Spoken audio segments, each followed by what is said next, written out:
Então tu não acredita nesse papo que a gente vai morrer e vai ter alguma coisa depois? Eu tendo a achar que não. É? É. Mas tu não sente que isso daí... Imagina se todo mundo acreditasse que, sei lá, não tem nada quando a gente morrer. Isso daí não daria uma pirada na cabeça de todo mundo? Não é bom que as pessoas acreditem Então, que tem algo? isso que você está me perguntando, que é uma questão muito antiga e muito séria, debatida sobre a relação entre filosofia moral e vida social e contrato social, isso é uma questão muito antiga, né? E séria. Não é a mesma coisa de dizer que eu ou você acreditamos na vida após a morte. O que você está perguntando é acerca da função social da religião. Né? Muita gente acha, se a gente olhar a história da humanidade assim, e a maior parte da humanidade sempre foi religiosa, desde a pré-história, provavelmente, se acredita em ungüentos, em curas miraculosas, a própria palavra xamã vem da Sibéria, tem por aí uns 30 mil anos, então os siberianos são muito malucos, assim, no bom sentido, né? Drogas e viagem para outras dimensões. A gente seguramente delirava bastante, delirava no sentido de não só de ingerir princípios ativos, psicoativos que geram percepções, mas assim mesmo de misturar a realidade com o mito. A própria experiência do pensamento no começo, provavelmente a gente achava que era uma voz falando na cabeça. Como até hoje tem gente que acha, né? Então, assim, é possível dizer que talvez se ninguém acreditasse numa vida após a morte, a gente tivesse mais problemas. Não dá para afirmar com certeza, porque a gente não conhece isso. A humanidade sempre acreditou mais, entendeu? Isso não é interessante? Eu acho muito interessante que, tipo, por mais que a gente tá chegando na era moderna e a tecnologia tá cada vez mais, tipo, explicando como as coisas funcionam, eu sinto que a religiosidade. Obrigado. Não vem se perdendo, tá ligado? As pessoas, pelo contrário, quando o mundo vai ficando mais maluco, as pessoas vão cada vez mais se apegando em alguma crença, tá ligado? É porque a ciência não responde acerca do sentido das coisas, né? A ciência não responde. Então, imagina que você tem um filho que faz um tumor cerebral e você pergunta para o médico por quê, o médico vai te dar uma resposta bioquímica, patológica, no máximo genética. Mas quando você está perguntando por que uma criança vai ser... Estou dando um exemplo que é um clichê, que é fácil de chegar no argumento. Esse tipo de pergunta acerca do significado das coisas, do sentido das coisas, a ciência não dá. Entendeu? Mas a religião dá, por exemplo. A religião dá, porque nós somos um ser, não é à toa que chamaram a gente de sapiens, né?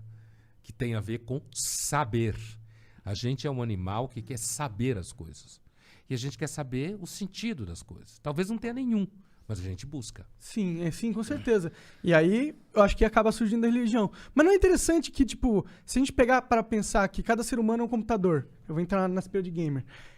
É um processador e cada processador... Pirada de gamer? De gamers, de jogos. E cada processador ele tem um problema para solucionar. Eu acho que quando a gente coloca a humanidade para pensar junto, ou através da cultura, da sociologia, dos ensinamentos e tal, e de alguma forma a maioria da sociedade chega à conclusão que Deus existe, eu acho isso interessante, porque essa não é uma conclusão só da burrice humana que não quer lidar com o escopo de morrer e acabar. Mas também é um, tipo, toda essa produção humana que a gente passou, sei lá, 10 mil anos aqui fazendo, levou para que a humanidade chegasse ainda no consenso que eu acho que Deus existe. Eu acho interessante, isso me dá esperança, de certa forma. Pode ser eu querendo justificar o meu fim certo, mas, ao mesmo tempo, é interessante, porque não precisava ser assim. Como o Igor falou, poderia ter sido a conclusão de realmente, a gente entendeu, a gente tá aqui ao acaso, vai todo mundo morrer, e todo mundo poderia ter aceitado isso, mas não foi isso que aconteceu, sabe? Provavelmente isso não aconteceu porque grande parte da nossa atividade cerebral delira. Aconteceu, por exemplo, porque as pessoas sonhavam com gente que morreu e achavam que aquelas pessoas estavam vivas. E a gente passou grande parte da nossa história antiga e pré-história cultuando túmulos, né? Cultuando mortos, dando comida para mortos, que nem se faz um candomblé hoje. Uhum. Então, a nossa capacidade racional ela é muito recente. No Ocidente, 2.500 anos a filosofia tem.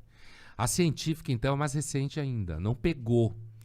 Então, nós somos uma espécie pré-histórica, na verdade, igualzinha ao que a gente era, no mínimo, há 300 mil anos. A gente precisa estar levando esse lero aqui há 300 mil anos atrás, iguaizinhos como nós somos. Nosso equipamento nos permitiria. O equipamento é o mesmo, certo? É o mesmo equipamento. Mais de 300 mil anos, estou fazendo a conta baixa. Então, assim, é muito provável que essa nossa capacidade de associar, por exemplo, sons a entidades no céu, ou associar tempestades a alguma irritação que cai sobre nossa cabeça, é parte daquilo que os historiadores da religião chamam de homo religiosos, que é uma estrutura em nós. E por isso, inclusive, nesse processo, a gente, inclusive, fabricou há cerca de... Vai fazer uma conta redonda, 5 mil anos, o Deus de Israel, que depois virou o Deus do cristianismo, o Deus do islamismo. No Oriente, eles fabricaram outras teorias, né? Digamos, são diferentes desse politeísmo que você fica dando comida pro Deus para ele não acabar com você, ou como na Grécia e na Roma anterior à antiga, na neolítica, você cultuava os ancestrais dentro de casa e enterrava eles dentro de casa e mantinha o fogo vivo e tinha que ter filho, porque se você morresse e não tivesse filho para te cultuar, você virava um demônio, certo? Então, seu filho era a guarda da sua eternidade, certo? Então, nós somos uma espécie basicamente religiosa, nós não somos uma espécie científica. A gente não tem um modo de pensar científico. Existiria uma espécie científica? Não conhecemos. Será que é possível algo assim se desenvolver? Talvez não, e talvez se a gente fosse, a gente ficasse louco. Pois é. Perigoso, entendeu? Talvez. Talvez.